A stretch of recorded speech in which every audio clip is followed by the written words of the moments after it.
specializes in and is known for capturing candid moments, documenting authentic emotions, and genuine interactions.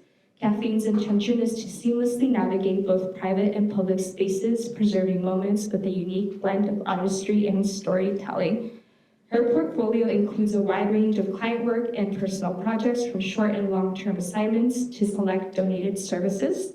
Kathleen's clients include individuals, families, and small businesses, nonprofits, and corporations, just to name a few. Kathleen is known in various social justice circles and called upon as a trustworthy ally who shares her image to advance causes affecting marginalized communities. And she's dedicated to unpacking her white privilege, ongoingly learning the truth of our country's colonial history, and practicing daily to being a better human being. She has served as the Media Circle Director of the All Souls Procession since 2019 and has a side business as a custom perfumer, creating one-of-a-kind fragrance blends for individuals, couples, and businesses. Originally from Wisconsin, Kathleen has lived in California, Alaska, and Colorado, making Arizona her home since 2004. And please, a round of applause for Kathleen Dreier.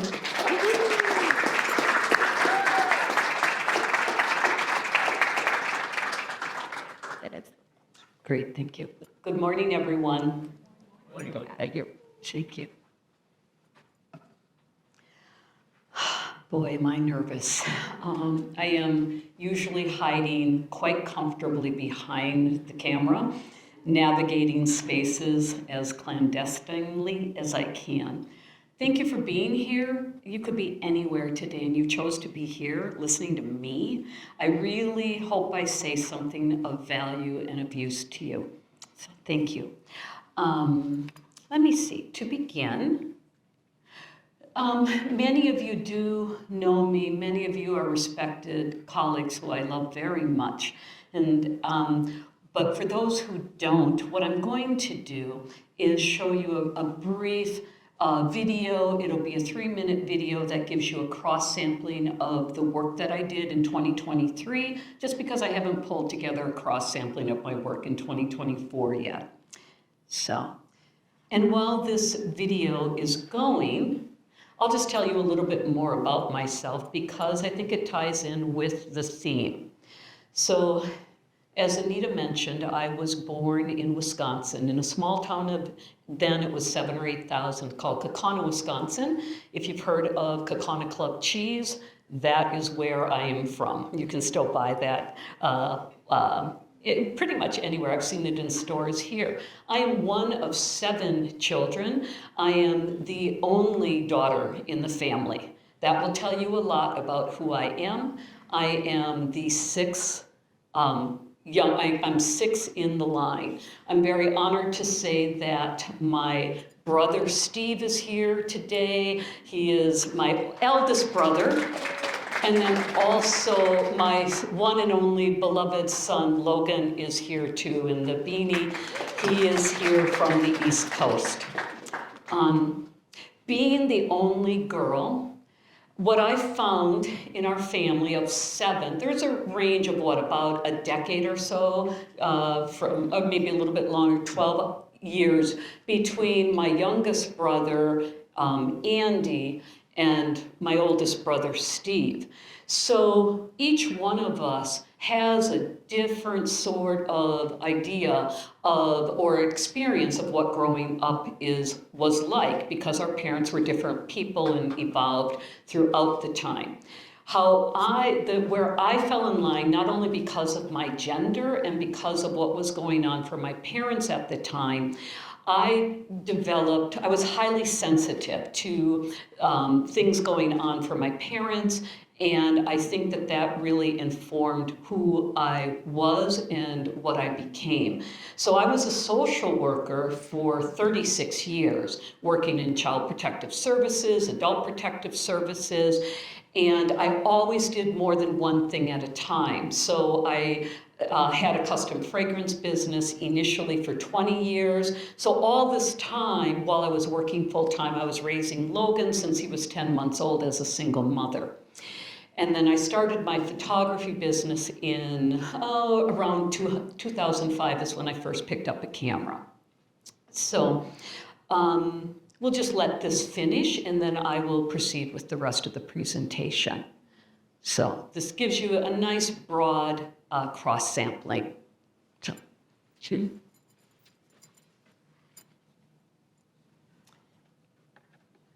and so you're going to see corporate work, headshots. My baby. All right, yeah, you can go ahead.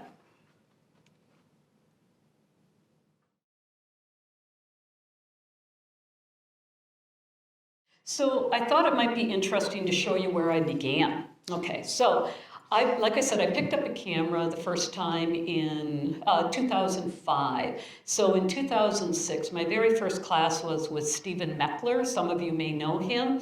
And what I love about Stephen is no matter how bad you were as a photographer, he always had something positive to say about every single person's work. So about this, he said, "Wow, that is really weird." But I sort of like it. And so what it was my son, who you can see here, he's smoking a stick. My friend Nathan, we went down to Bisbee. They dressed up as mimes, and we went through the cemetery and took photos. Then, in the summer of 2006, Logan and I went back to Denver, where we were living at the time, where we moved from, to visit friends. And so this is the first time I experimented with fire. You can see the titles. Now, you can tell me if I'm wrong, but don't the titles sort of match the image? Yeah, like if you're familiar with, this looks like an elephant, Ganesh singing the blues, lady, so I remember when I first showed these to my friends, I just thought, oh my God, are you seeing what I'm seeing? And they said, yes, we do. And then the Women Rising, that became my business logo for a very long time. And then this, God, what am I doing? Anyways, I was a betrayed woman, and I took pictures, but at that time I was so new to photography, I didn't even know how to use a self-timer.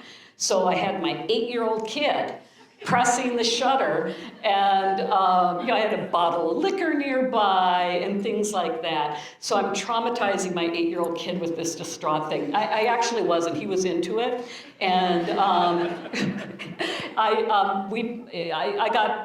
got paid back later because when he was in high school, we taped bugs to his outfits, and I photographed him for his various art projects. So we did lots of collaborations over the years, starting with this.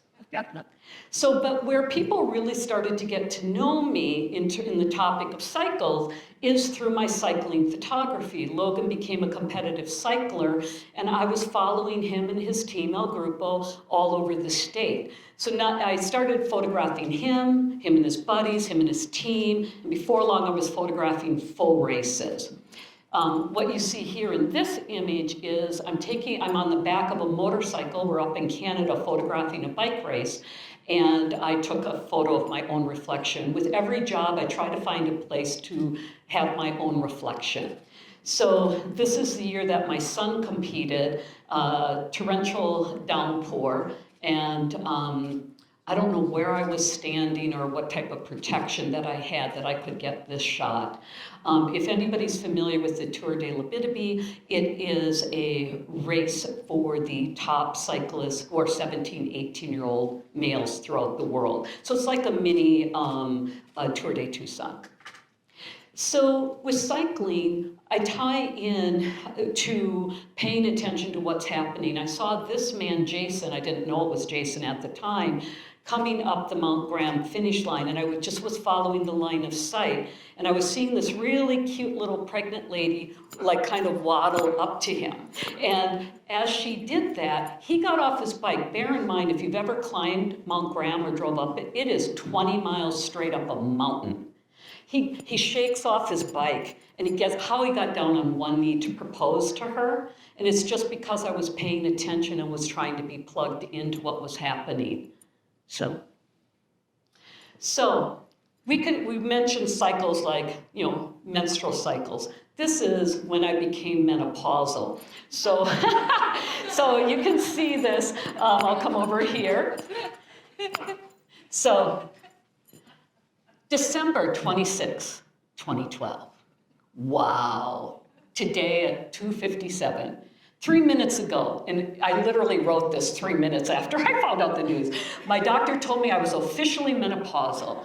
40 years ovulating, done, just like that. I was pregnant only once in all those years, bearing one son. Then my heart and soul poured through my body into his. But as of this moment, I stand in a forever hormonally modified vessel. Blah, blah, blah, emotions, feelings, blah, blah, blah, middle age, blah, blah, feelings, all the feels. Raw, so utterly raw, the presence. The present I was gifted today, my beating heart enters a new land. Oh, dear Lord. So, Logan, I had the whole poem up and I was going to read the whole poem, and like going through it for like the 15th time, I'm like, I am not going to read this poem. And I apologize to you in advance, because when I die, you are going to find reams and boxes of my feelings from over the decades that are they're representative of the many cycles that I've gone through, which has included periods of nostalgia, periods of longing, periods of melancholy. So what is a cycle? This is my definition: the repeating and intersecting patterns of our lives, individual and collective lives. So, we think, the common things that have already been mentioned: birth, death, periods of productivity, rumination, like I ruminated about this presentation for about 4 months before I felt ready to actually put pen to paper, cycles of health and illness, and you can read the rest of the list here. So cycles are not a series of opposites, but an actual continuous intersection or intersecting, and if we are fortunate, evolving themes of our lives that propel us forward. So the way that I look at it, I'm going to set this down for a second, but I look at it as we have a cycle of our work, being successful, not successful, a cycle of our health, a cycle of relationships, all the different things that make us who we are. But how I see it is, if you picture circles on top of each other, ever evolving, it's like a labyrinth going up, or like a helix or a DNA thread. This is an example of a cycle of my development. So in 2018, when I was in a real low period, I took my self-portrait, which I called a soul portrait. What I did was I instructed myself to look at myself into the lens of my camera as if I was looking at myself in the mirror and thinking loving thoughts towards myself. I began then to invite other people to do that. So I probably took the soul portraits of about 100 people. And so this is where it started, and this is the current version of it. These were all taken this year. And with all of my projects, I often put myself in the photo, which you see here. This particular self-portrait was done on July 4th. I've been really struggling with what is happening in the Middle East, and I wanted to make a statement about it on our 4th of July. So I wrote a poem about it. I think cycles are really closely tied in with intuition. So if you see that orange water bottle on the ground, that is where I was standing. This was in part of the 3-stage Tucson Bicycle Classic race.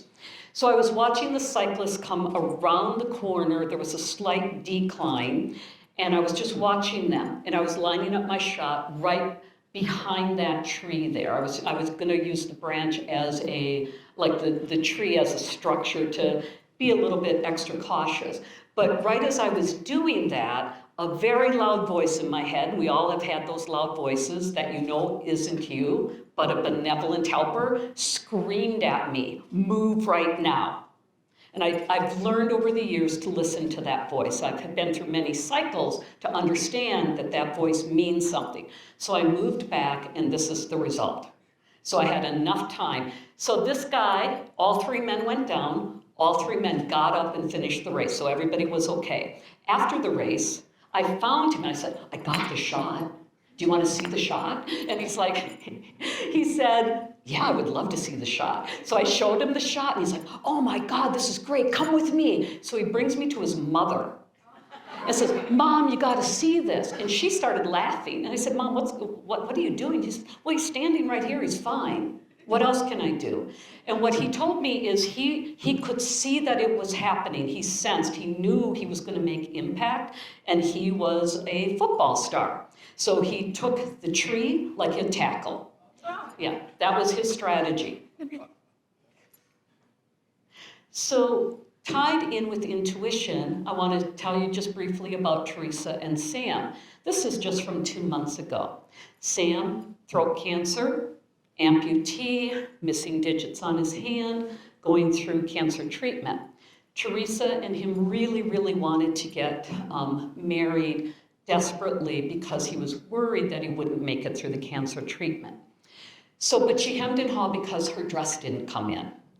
And my friends, Eric and his husband, Richard, we urged them, look, there's no time like the present. The clothes don't matter. So we pulled together in 3 days this intimate ceremony in Richard and Eric's house. And Sam died 3 days later. But they got married. They had their dream, which was beautiful. So I've always done series. This is the very first serious series that I did called Bus Stop Dreams. I'm a social worker at heart. I always have been. And I think that, again, has to do with the cycle of my growing up period, how my role in the family, and how I coped with the different aspects of my family that I thought were challenging. So what I did for 1.5 years is I went around bus stops and I asked strangers 2 questions. Where are they going, tangibly, and where would they like to go? Meaning their hopes and dreams for their future. And so I was using the bus transit system as a metaphor that we are all in this thing called life together. So I realized all of my work seems to be about that. And so, so these are just some samples from that series. She's an attorney who wants to help people who can't afford legal advice. He got out of prison, and his statement was just so simple: I want to have a garden and someone to cuddle with. That was his dream, like so relatable, right? Like what I try to do with my work is I find that I'm trying to look for things to be connecting dots. The woman up in the right-hand corner, she just said, look, I'm trying to break the cycle of how I was raised. And I said, do you think you're doing it? She says, yeah, I do. So I saw this quote a couple weeks ago, and it really seemed fitting. The content of our life is the curriculum of our evolution. If we self-observe, we are shown the way about how to proceed through our life. And in this particular photo, this is just from a few weeks ago, this was during the fun ride of El Tour, and this father was showing his child, there was a white line down the road, he was just showing his child to follow the line and that they would know where they were going. So, where am I going? I have found that over the years, when I'm not working, and my son will testify to you, I work all the time. Last year, I think I did 165 jobs. And I think this year I'm kind of in par with that, somewhere between 140, 150. However, whenever I have downtime, I go out and I document social justice issues.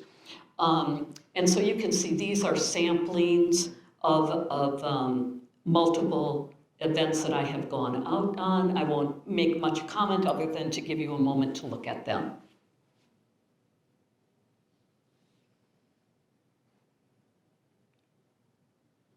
So at the start of the pandemic, I did another cycle. I had lost all of my work.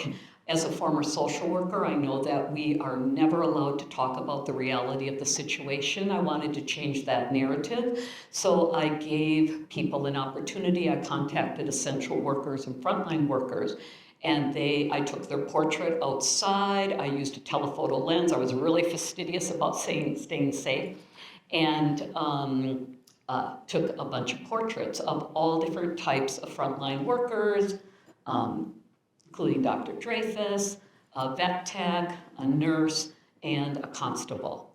She had been exposed to COVID, this constable, and she had to live in a trailer away from her family for the better part of 2 weeks. This was at the beginning where things weren't known and the period of isolation was much longer.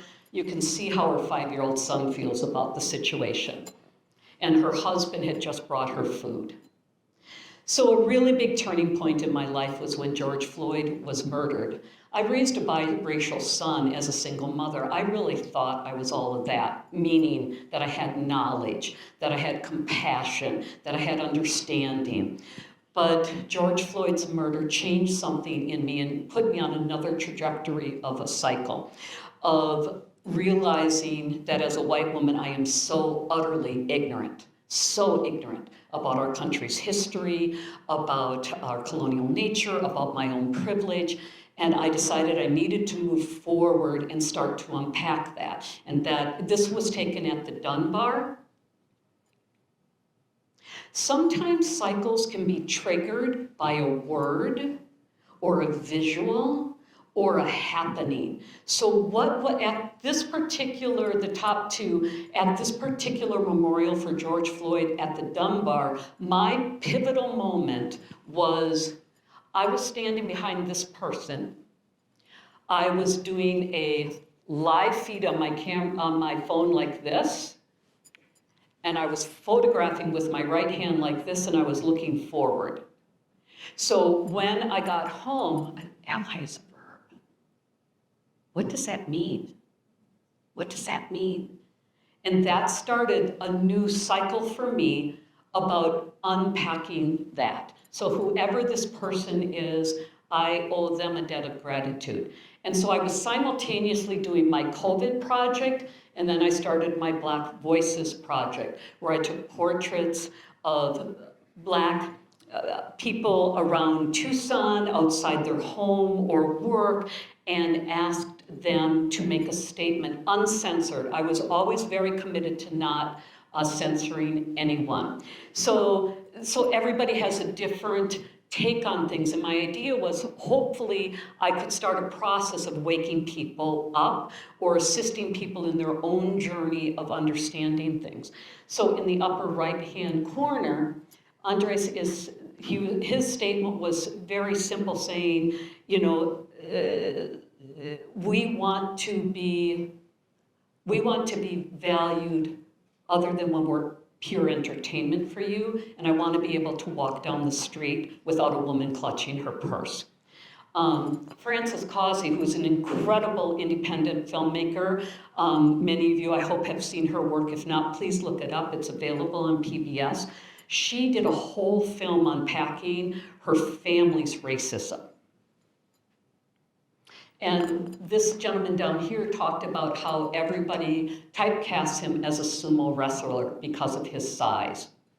And then my friend Michelle to the right, she talked about the difficulty of being a biracial person. So this brings me to current times. So I don't go out looking for trouble or looking for issues, but my heart, my inner guiding system directs me to do things. So I went out to the university campus and I documented the protests happening there this particular spring. And so what you see here is the line of the police after they destroyed the camp. What you don't see right now is on the sides all around are college students who are intoxicated who came out of bars to cheer on the police to hurt the protesters. And I was one of them. I was in the crowd embedded, photographing. So this is how close I was to it. And you can see the college students in the background. A lot of them had their phones drawn out and they were just filming the happenings. And I just realized watching this, one of the biggest impressions that I got going into the encampment was the protesters had a table of food, and it was marked for food sensitivities, gluten-free. Like, what protesters do that, right? Like, they had water, you know, like they had juice, they had medical stations, they had a prayer area, you know. So I just want to show you some of these. So you can see my heart in my free time always goes to addressing the cycles of issues of oppression. This one, I was walking with the crowd, and I just got done taking a picture of the backside of a son with his mother. His mother came up to me during this protest and said, "Thank you for saving my son." And I don't know what she meant by that, but I gave her son a ride home after the protest where we all got pepper sprayed and stuff. So, and you can see there's a gentleman watching from his apartment way up there. I love this photo a lot.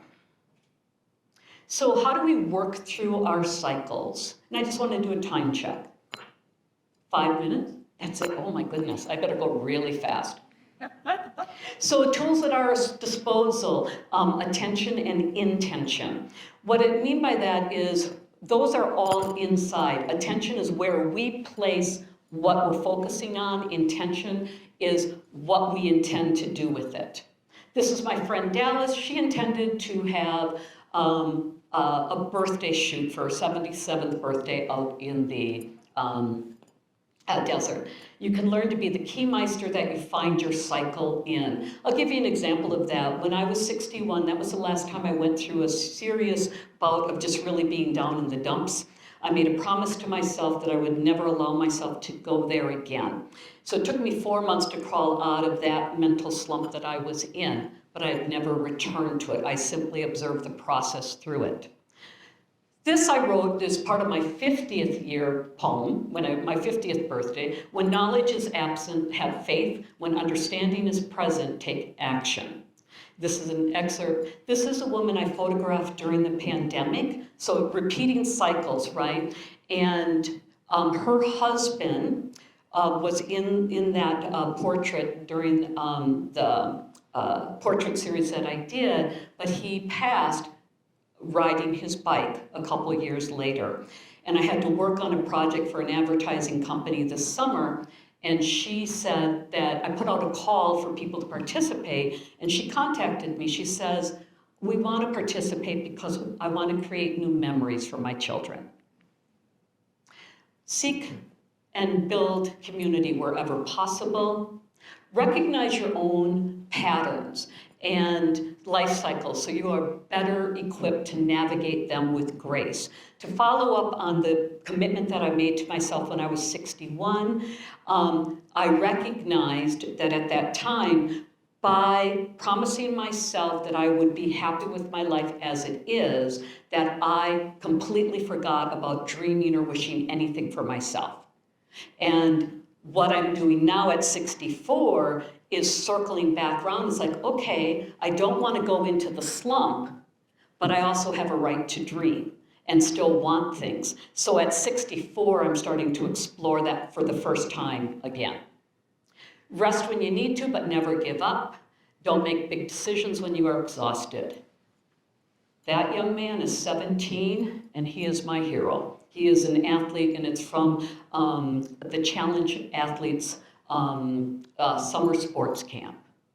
That's him getting out of the water. Commit to ongoing self-education on our personal, local, national, and world historical cycles. Live a life of inquiry. Remember, this is one of my favorite quotes. It's from a teacher that I know named E.J. Gold. If it wasn't this way before, it won't be this way again. And that's for things that are good cycles and not great cycles. So it keeps me humble when things are going good, and it keeps me optimistic when things aren't going so good. So I remember this phrase whenever I'm feeling especially kind of like frustrated or what have you. We're all in this thing called life together. We are more alike than what separates us, including our relatable life cycles. Maintain yourself a sense of humor and trust that somehow, you made it this far, you're going to find your way out of it. And so as creatives, I think we have an obligation. We make new work in cycles, and I think we have an obligation to express our various art forms in our various ways. And perhaps by doing so, we can illuminate a truth or make a connection or meaning of some sort that perhaps somehow benefits the whole. So what I want to see is I was going to do a brief performance piece that's a work in progress, and I don't know if I have time to do that. It'd be about 3 or 4 more minutes. Okay. So if you're familiar with the Avett Brothers, they wrote a song that I think should have gotten a lot more attention than what it has. It's called We Americans, and it ties in with the cycle that I feel that we should all be in, where our country is, and to be mindful to try to move the needle forward. I grew up with reverence for the red, white, and blue, spoke of God and liberty, reciting the Pledge of Allegiance, learned love of country from my own family.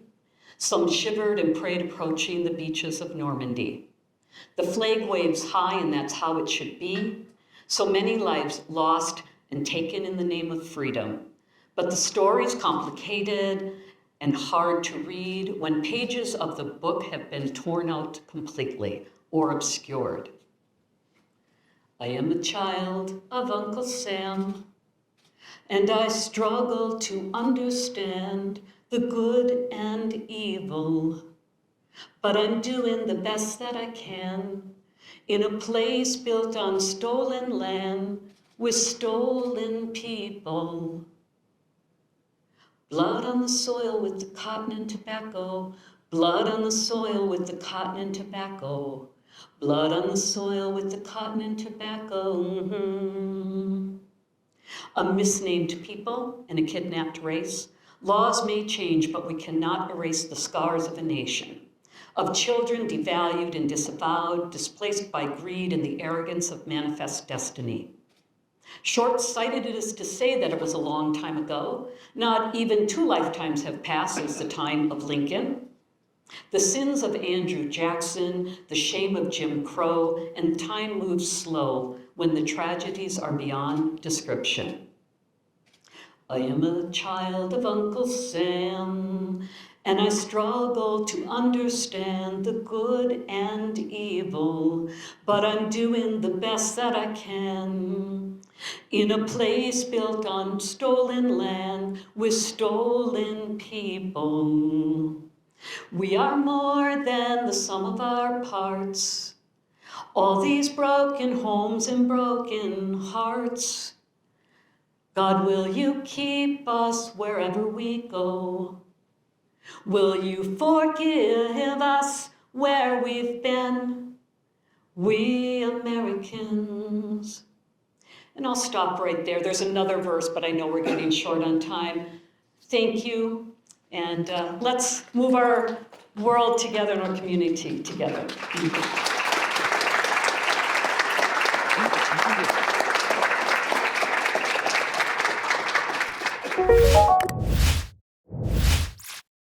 you.